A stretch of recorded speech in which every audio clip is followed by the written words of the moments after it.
மாமியார் மருமகள் புதுக்கதைகளுக்காக கோமலி டிவி தமிழை சப்ஸ்கிரைப் பண்ணுங்க. நோட்டிபிகேஷன்ஸ்க்காக பெல் ஐக்கானை கிளிக் பண்ணுங்க. சூரியகாந்தம் கையில 2 காலி பைய எடுத்துக்கிட்டு மார்க்கெட்ல இருந்து கோவமா வீட்டுக்கு நடந்து வந்தாங்க. ராமாராவ் ஹால்ல உட்காந்து பேப்பர் படிச்சுக்கிட்டு இருந்தாரு. சாந்தினி, கோமலி, ராதா சமையலறையில இருந்தாங்க.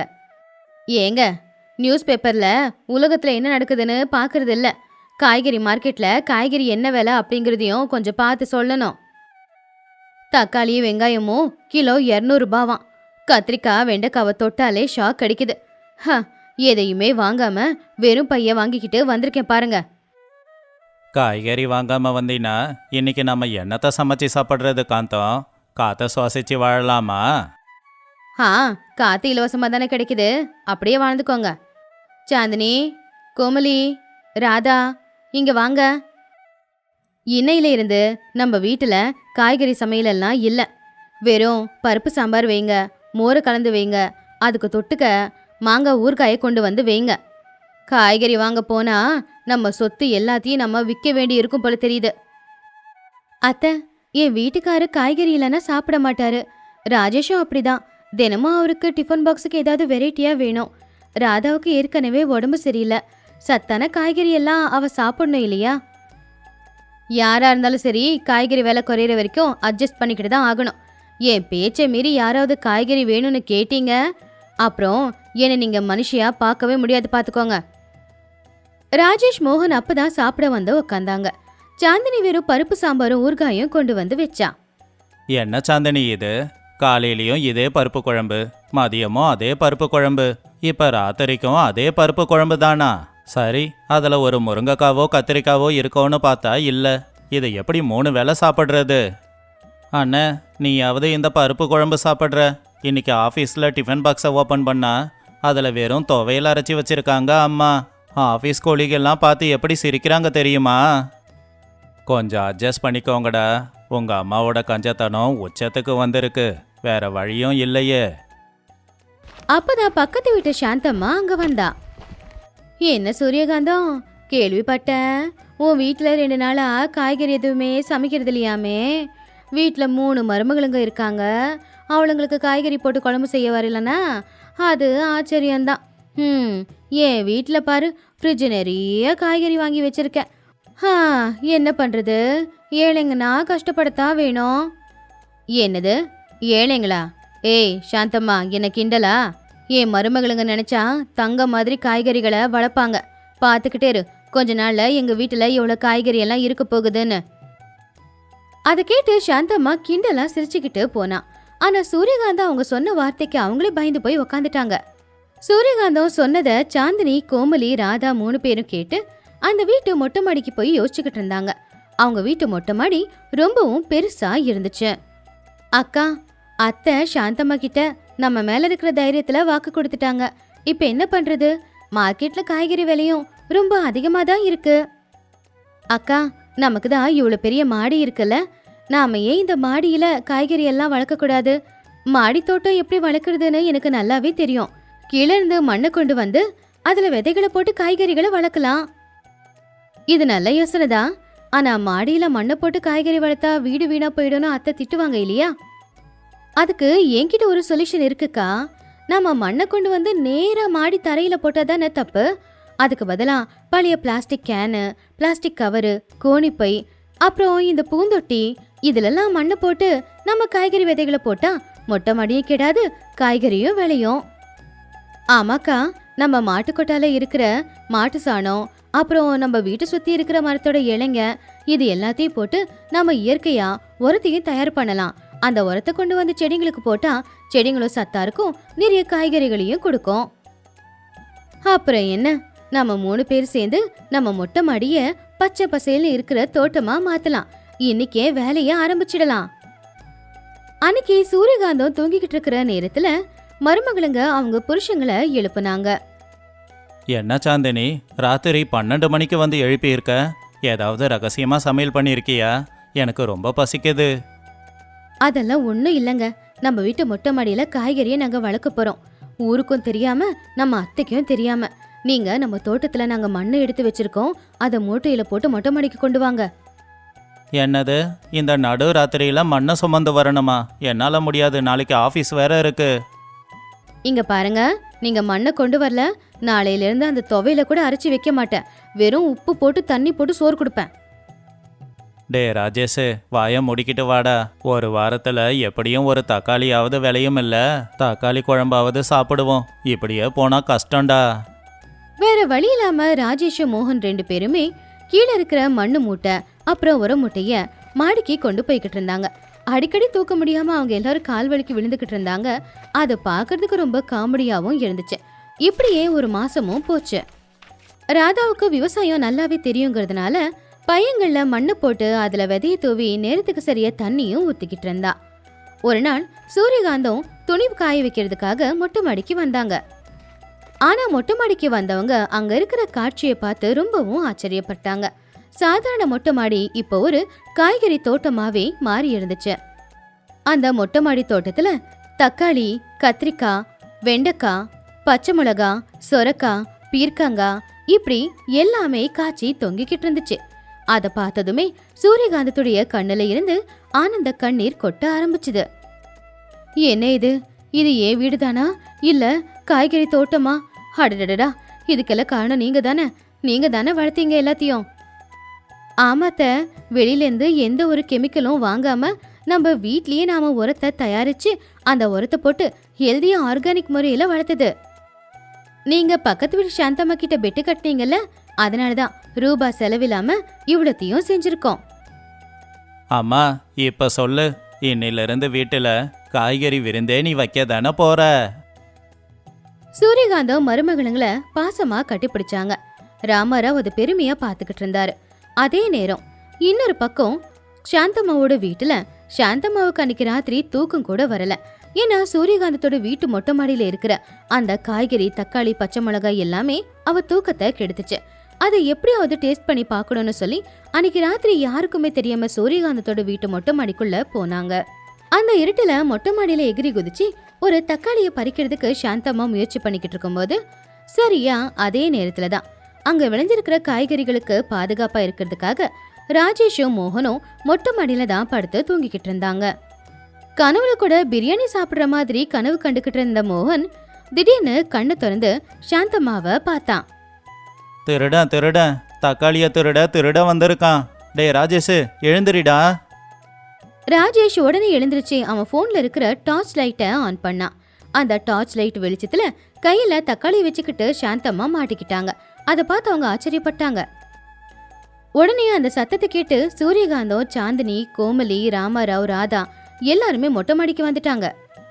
என்ன சாந்தம்மா, என் குடும்பத்தை ஏழை குடும்பம்னு சொன்னேன், என் மருமகளுங்களுக்கு எதுவுமே வராதுன்னு சொன்னேன். அப்படி இருக்கும்போது இந்த ராத்திரியில எங்க வீட்டு மொட்டை மாடிக்கு வந்து என் மருமகளுக்கு கஷ்டப்பட்டு விளைய வச்ச தக்காளி திருடிக்கிட்டு போறியே, உனக்கு வெக்கமா இல்ல? அது ஒண்ணும் இல்ல சூரியகாந்தம், பக்கத்து வீட்டு மொட்டை மாடியில இப்படி பளபளன்னு ஜொலிக்கிற தக்காளி இருந்தா கண்ணு பார்த்துக்கிட்டு சும்மா இருக்குமா? உன் மருமகளுங்க இதை ஆர்கானிக் முறையில வேற வளர்த்துருக்காங்களாம். அதான் டேஸ்ட் எப்படி இருக்குமோன்னு தெரியல. ஒரே ஒரு தக்காளி, ஒரு பச்சை மிளகா, ஒரு கத்திரிக்காய் கொண்டு போய் சமைச்சு பார்த்தா எப்படி இருக்குன்னு தெரியும்ல, அதான். இங்க பாரு சாந்தம்மா, கஷ்டப்பட்டு உழைக்கும் போது அந்த உழைப்புக்கான பலனும் நல்லா தான் கிடைக்கும். எதுக்கு திருட்டுத்தனமா எடுத்துட்டு போற? என்ன வேணுமோ எடுத்துட்டு போய் சாப்பிடு.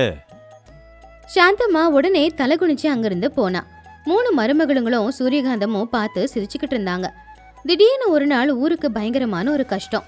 ஊருக்குள்ள வெள்ளம் வந்ததுனால வெளியில ரோடு பிளாக் ஆயிடுச்சு. வெளியூர்ல இருந்து அந்த ஊருக்கு வர வேண்டிய காய்கறி வண்டி எதுவுமே வரல. அதனால ஊர்ல யாருக்கிட்டயுமே காய்கறியும் இல்ல. அதனால சாப்பிட சரியான காய்கறி எதுவுமே இல்லாம ஊர்க்காரங்க கஷ்டப்பட்டுக்கிட்டு இருந்தாங்க. சின்ன குழந்தைங்க, வயசானவங்க இவங்க எல்லாரும் பசியால தவிச்சுக்கிட்டு இருந்தாங்க. அப்போ சாந்தம்மாவும் இந்த நிலைமையினால கடவுள்கிட்ட வேண்டிக்கிட்டு இருந்தா. கடவுளே, அன்னைக்கு சூரியகாந்தத்தை நான் கிண்டல் பண்ண, ஆனா இப்போ ஊருக்கு இந்த மாதிரி வெள்ளம் வந்து என் புருஷன் கூட பசியால தவிக்கிறாரு. நான் பண்ண தப்புக்கு என்ன மன்னிச்சிடு. ஊருக்காரங்க எல்லாரும் என்ன பண்றதுன்னு தெரியாம கவலைப்பட்டுக்கிட்டு இருக்கும்போது ராமராவ் அங்க வந்தாரு.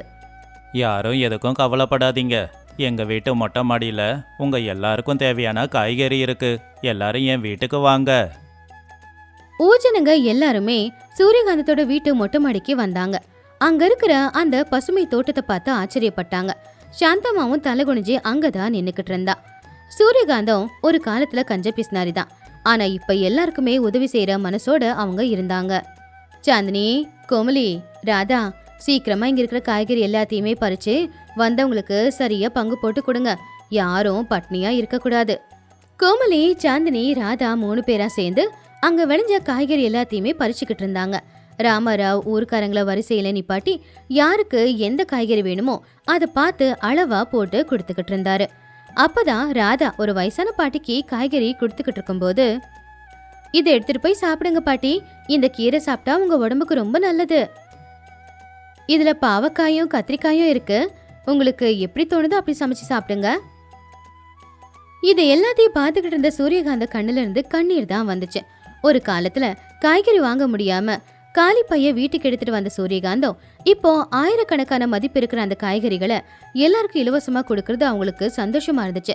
பூஜனங்க சூரியகாந்தத்தோட குடும்பத்தை கடவுள் மாதிரி பார்க்க ஆரம்பிச்சாங்க. சாந்தம்மா அழுதுகிட்டே சூரியகாந்தத்துடைய கைய பிடிச்சுக்கிட்டு, என்ன மன்னிச்சிடு காந்தம், உன் குடும்பத்தையும் உன் மருமகளுங்களையும் நான் மட்டமா பேசிட்டேன். ஆனா உங்க குடும்பம் தான் இன்னைக்கு ஊர்ல இருக்கிற அத்தனை பேரோட பசிய தீக்குது. உன் மருமகளுங்க 3 பேருமே அன்னபூர்ணா தேவியோட உருவங்கள் தான். நீ ரொம்ப கொடுத்து வச்சவ காந்தம். சாந்தம்மா, என் மருமகளுங்க இவ்வளோ புத்திசாலிங்கன்னு எனக்கே தெரியாது. அவங்களுக்குன்னு ஒரு வாய்ப்பு வரும்போது அவங்க புத்திசாலிங்கன்னு நிரூபிச்சாங்க. பணம் இருந்தா என்ன பண்ண போறோம், பேங்க்ல போட்டு வைக்க போறோம். ஆனா அறிவு இருந்தாதான் எல்லாரையுமே சந்தோஷமா வச்சுக்க முடியும். ஒரு 3 மாசத்துக்கு அப்புறமா சூரியகாந்தம் மருமகளுங்களை பார்த்து அந்த ஊர்ல இருக்கிற எல்லாருமே அவங்க வீட்டு மொட்டை மாடியில இதே மாதிரி காய்கறிகளை வளர்க்க ஆரம்பிச்சாங்க. இப்ப அந்த ஊரை மேல இருந்து பார்த்தா அது பில்டிங்க மாதிரி தெரியாது, ஒரு பெரிய தோட்டம் மாதிரி தான் தெரியும். இது எல்லாத்தையும் பார்த்த கவர்மெண்ட் அதிகாரிங்க வந்து சூரியகாந்தத்துடைய குடும்பத்துக்கு ஒரு பெரிய அவார்டை கொடுத்தாங்க. சூரியகாந்தம் அந்த அவார்டை எடுத்துட்டு போய் அவங்க 3 மருமகளுங்களுக்கு கொடுத்தாங்க. இந்த அவார்டு வாங்குறதுக்கு தகுதியானவங்க உண்மையிலேயே ஏன் மருமகளுங்க தான். ஒரு காலத்துல இவளுங்களை ஏழை பொண்ணுங்கன்னு நானே கிண்டல் பண்ணிருக்கேன். ஆனா என் மருமகளுங்க 3 பேருமே புத்திசாலி பொண்ணுங்க. அம்மா, அந்த அவார்டை உரமா வச்சுட்டு வா. சாந்தினி பீர்க்கங்காய் கடையிலும் உருளைக்கிழங்கு பொரியலும் தக்காளி தொக்கும் செஞ்சிருக்கா. என்னால பொறுக்க முடியல, நான் போறேன். அண்ணா, மொத்தத்தையும் நீயே சாப்பிட்டுடாத, எனக்காகவும் கொஞ்சம் மிச்சம் வையே. அது கேட்டு அங்கிருந்தவங்க எல்லாரும் சத்தமா சிரிச்சாங்க. கொஞ்சம் அறிவும் கஷ்டப்படுற குணமும் இருந்தா முடியாது அப்படிங்கிற விஷயத்த கூட நம்மளால முடிச்சு காட்ட முடியும். நம்மளால முடியும் அப்படிங்கிற தைரியம் ஒன்று இருந்தா போதும்.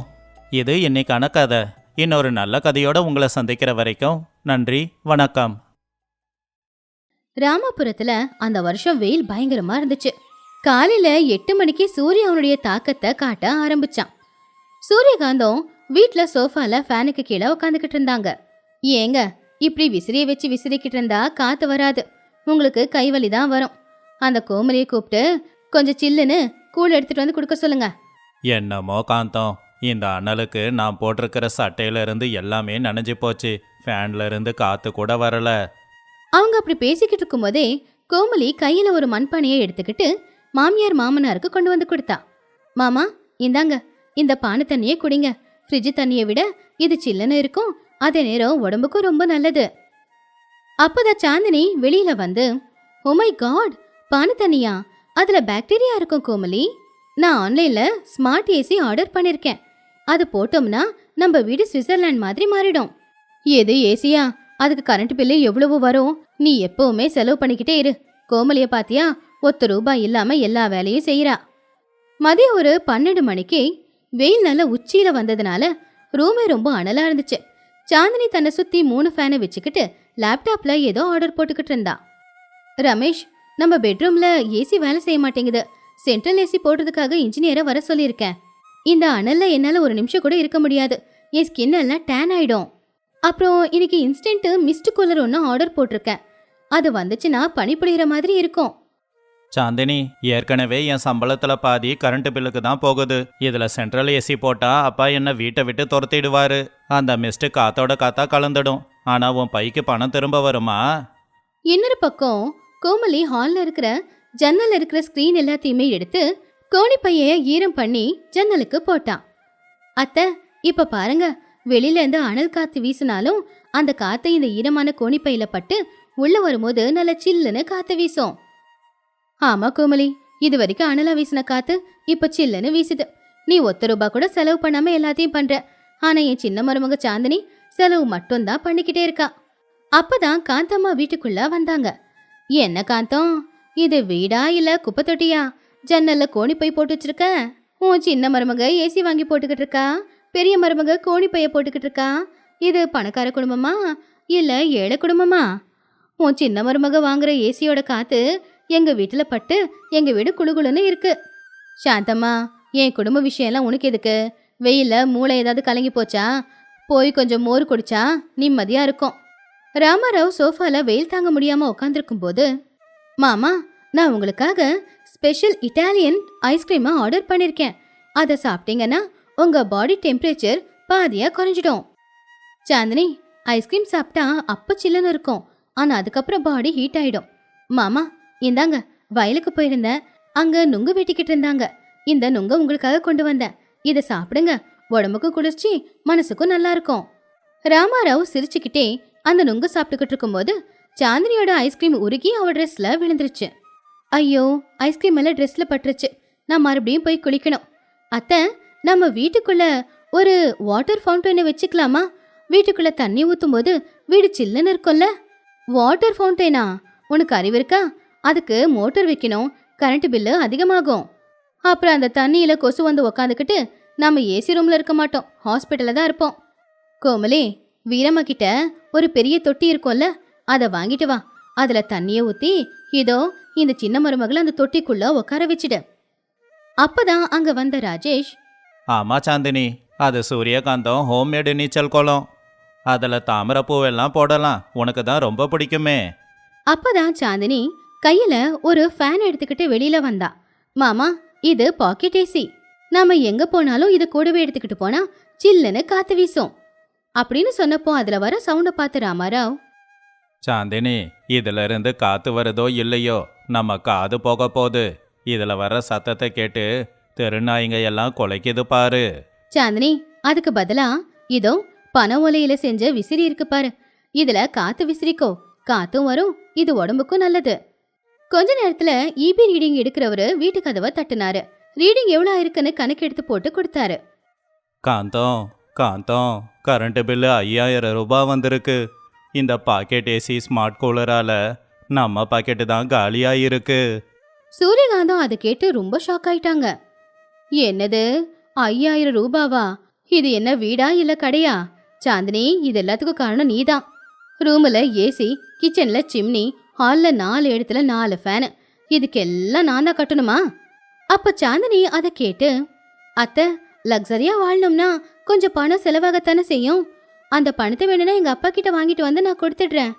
சாந்தினி, அப்பா கிட்ட பணம் வாங்குறதை விட்டுட்டு அந்த பணம் செலவாகாம பாத்துக்கிறது நல்லது இல்லையா?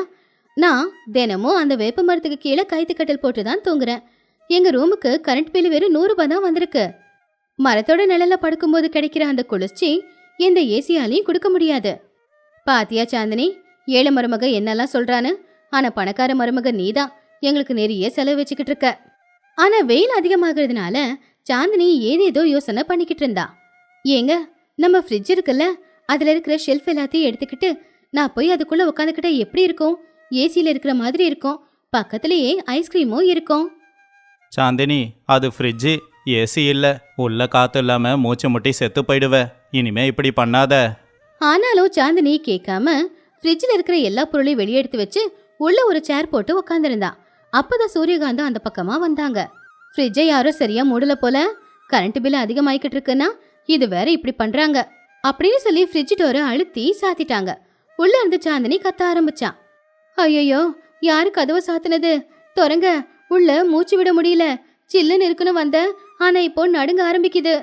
சூரியகாந்தம் அந்த சத்தத்தை கேட்டு உள்ள பேய் இருக்குன்னு சொல்லி வேகமா ஹாலுக்கு ஓடி வந்து, கோமலி, நம்ம வீட்டு ஃப்ரிட்ஜில் பேய் இருக்கு போல, ஏதோ சத்தம் கேக்குது, பேய் மாதிரி கத்துது, வா போய் பார்க்கலாம். கோமலி வேகமா வந்து ஃப்ரிட்ஜ் டோரை ஓபன் பண்ணதும் உள்ள இருக்கிற சாந்தினி வெளியில வந்து அப்படியே விழுந்துட்டான். சாந்தினி, என்ன பண்ணிக்கிட்டு இருக்க? குளிர்ச்சியா இருக்குன்னு ஃப்ரிட்ஜுக்குள்ள உக்காந்தா உசுறு தான் போகும். உனக்கு சில்லுன்னு இருக்கணும்னா வேப்ப மரத்துக்கு கீழே போய் உக்காரு, ஃப்ரிட்ஜில் உக்காராத. சாரி கோமலி, இந்த ஐடியா ரொம்ப வஸ்ட் தான், வேல் தாங்க முடியாம பண்ணிட்டேன். அன்னைக்கு ராத்திரி நேரம் வீடே அனலா இருக்கும்போது கோமலி ஒரு பிளான் போட்டா. அத்தை, இன்னைக்கு நாம மொட்டை மாடியில படுத்துக்கலாம். அங்க காத்து நல்லா சில்லுன்னு வீசுது. நான் சாயந்தரமே மொட்டை மாடியில தண்ணி தெளிச்சிட்டேன். அப்புறம் தயிர் சாதமும் மாங்காய் ஊறுகாவும் தயார் பண்ணிருக்கேன். நாம போய் நிலா வெளிச்சத்துல மாடியில உட்காந்து சாப்பிட்டா ரொம்ப நல்லா இருக்கும்ல. முதல்ல சாந்தினிக்கு மாடிக்கு போறதுல விருப்பம் இல்ல. ஆனா அங்க சில்லுன்னு காத்து வீசுறத பார்த்து அவ சந்தோஷப்பட்டா. கோமலி, இங்க ஏசி காத்தை விட சில்லுன்னு காத்தடிக்குது. ஆகாயத்துல அந்த நட்சத்திரம் பார்க்க ரொம்ப அழகா இருக்கு. நான் இத்தனை நாள வீட்டுக்குள்ளேயே இருந்து இந்த அழகு எல்லாத்தையுமே பார்க்கல. மேல வெண்ணிலா இருக்கு, கீழே தயிர் சாதம் இருக்கு. இதுதான் உண்மையான லக்ஸரி. பாத்தியா சாந்தினி, ஏழைங்க செய்யற சின்ன சின்ன விஷயத்துல கூட பெரிய பெரிய சந்தோஷம் இருக்கு. அந்த காலத்துல இந்த ஃபேனு ஏசி எல்லாம் இல்ல. இருந்தது இயற்கை காத்து மட்டும்தான். இந்த இயற்கை காத்து தான் எங்க எல்லாருக்கும் ரொம்ப நல்லா இருக்கும். அப்பதான் மொட்டை மாடிக்கு வந்திருந்த சாந்தம்மா அவங்கள பார்த்து, என்ன காந்தம், எல்லாரும் மொட்டை மாடிக்கு பிக்னிக் வந்திருக்கீங்களா? அந்த மாங்காய் ஊறுகாவோட மனம் என்ன மொட்டை மாடி வரைக்கும் இழுத்துக்கிட்டே வந்துருச்சு. நானும் கரண்ட் பில்லு தாங்க முடியாம தான் மொட்டை மாடியில சுத்திக்கிட்டு இருக்கேன். அப்போ அதை கேட்டு ராமாராவ், வா சாந்தம்மா, இந்த வெயிலுக்கு எல்லாருக்கும் இந்த தயிர் சோறு வேணும். வயிறு குளிர்ந்தா உடம்பும் குளிர்ச்சியா இருக்கும். வெயில் காலம் முடிகிற நிலைமைக்கு வந்துச்சு. சாந்தினி முழுசாவே மாறி இருந்தா. ஏசி பயன்படுத்துறதையெல்லாம் குறைச்சிட்டு கோமலி என்ன பண்றாளோ அதையே பண்ண ஆரம்பிச்சா. கோமலி, இந்த வெயில் காலத்துல நான் ஒரு பாடத்தை கத்துக்கிட்டேன். பணத்தை வச்சு செயற்கையான பொருட்களை வாங்கலாம், ஆனா நிம்மதியை வாங்க முடியாது. நீ சொல்லி கொடுத்தது எல்லாம் ரொம்ப நல்லா இருக்கு. இந்த பானை தண்ணி, நுங்கு, பனை உல விசிறி, இது என் வாழ்க்கையை மாத்திருச்சு. நீயும் ரொம்ப நல்லவ சாந்தினி. என்ன உனக்கு இந்த லக்ஸரி பைத்தியம் கொஞ்சம் பிடிச்சிருக்கு, அவ்வளவுதான். இப்போ நீ மாறிட்ட பாத்தியா. இந்த மண்பானை தண்ணி, இந்த கூழு, இந்த தயிர் சோறு, இது எல்லாமே அதிகமா செலவாகாது, ஆனா நமக்கு நிம்மதியை கொடுக்கும். பாத்தீங்களாங்க, இப்போ பணக்கார மருமக ஏழை மருமக 2 பேரும் ஒரே மாதிரி தான் என் கண்ணுக்கு தெரியறாங்க. பணம் இருந்தா பத்தாதுங்க, பிரச்சனையில இருந்து தப்பிக்கிற அறிவும் இருக்கணும். உண்மைதான் காந்தம், இந்த வெயில் காலம் நம்ம எல்லாருக்கும் ஒரு பாடத்தை கற்றுக் கொடுத்துருக்கு. இயற்கைக்கு நெருக்கமாக இருந்தா எந்த காலத்தையும் நம்மளால சமாளிக்க முடியும். இப்படி எல்லாரும் சேர்ந்து சிரிச்சுக்கிட்டே நல்லா ஜில்லுன்னு மோரை குடிச்சு வெயில் காலத்தை என்ஜாய் பண்ணாங்க. இந்த வருஷம் முழுக்க வெயில் கடுமையா இருந்தாலும் சூரியகாந்தத்தோட வீடு மட்டும் குளு குளுன்னு இருந்துச்சு. ராமாபுரமே வெயில்ல கஷ்டப்பட்டாலும் அந்த குடும்பம் மட்டும் கஷ்டப்படல. ஏழை மருமகளோட அறிவும் பணக்கார மருமகளோட மாற்றமும் சூரியகாந்தத்தோட குடும்பத்துல மறக்க முடியாத நினைவா மாறிடுச்சு. இது இன்னைக்கான கதை. இதே மாதிரி நிறைய நல்ல கதைகளோட உங்களை சந்திக்கிறோம். நன்றி, வணக்கம்.